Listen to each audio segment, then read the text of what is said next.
Tonight, Denver City Council could vote to eliminate minimum parking requirements for new buildings. Under the current rules, there has to be one parking spot for every unit in an apartment building.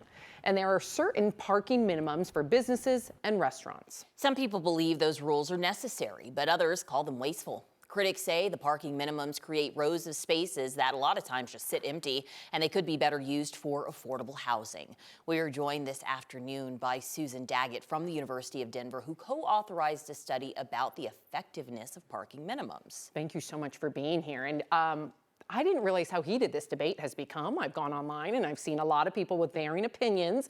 So we're glad that you're here. Can you tell us, number one, what you studied and what you learned about parking minimums in general? Thank you so much for having me.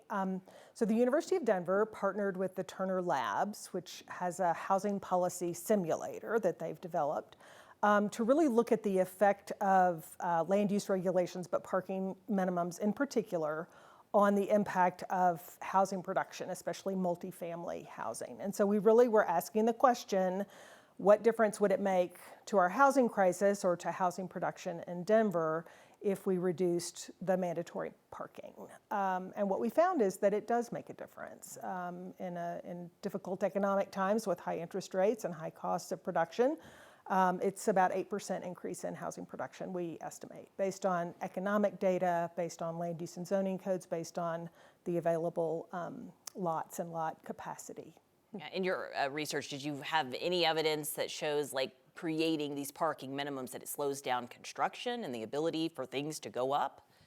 We believe it does. Every kind of regulation requires somebody to look at whether the regulations are being complied with in the permitting process, and then dictating what needs to happen if they aren't being if they aren't being complied with. And so the regulation itself has some administrative costs. When you think about the use of land for parking spaces rather than habitation or retail businesses or commercial, businesses, anything that creates an economic return, typically parking is kind of a cost, but not a benefit to anybody other than the person who's trying to park there.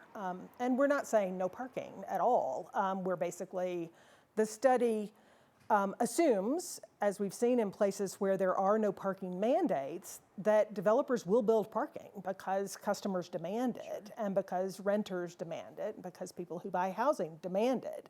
But typically, the market will calibrate better to look at what is actually needed to satisfy the customer rather than simply creating an arbitrary number. Yep. And what would you say to critics who are daily commuters and they say to you, I won't have anywhere to park my car?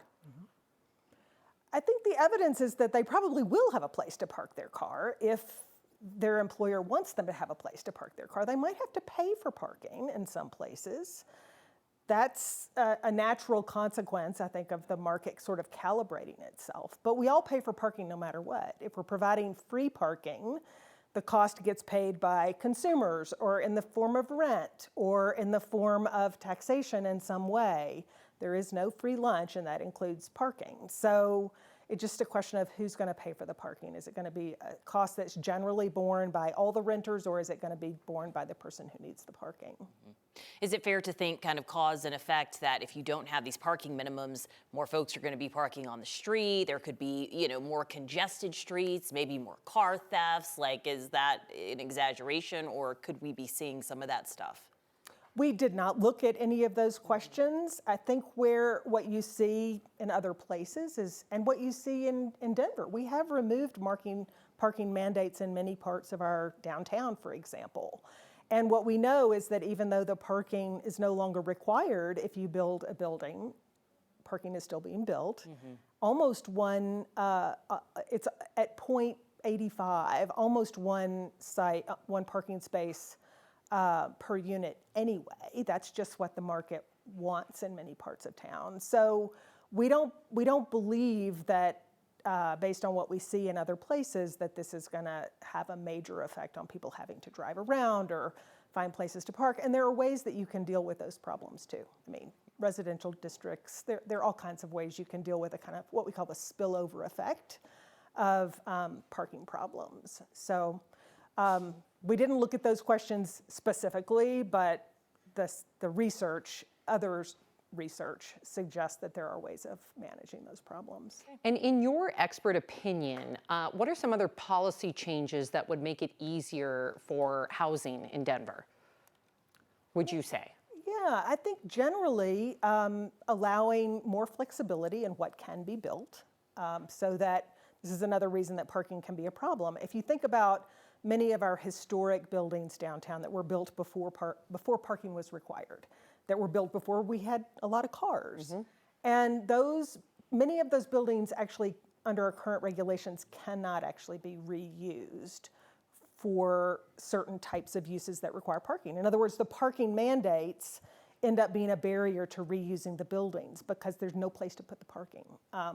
And so I think there's a lot of reasons to address the parking requirements, but there are other things too. Just allowing more flexibility in what can be built on a particular lot will allow homeowners, developers, the city to iterate and to try to be creative in how to actually build more housing in ways that are more affordable.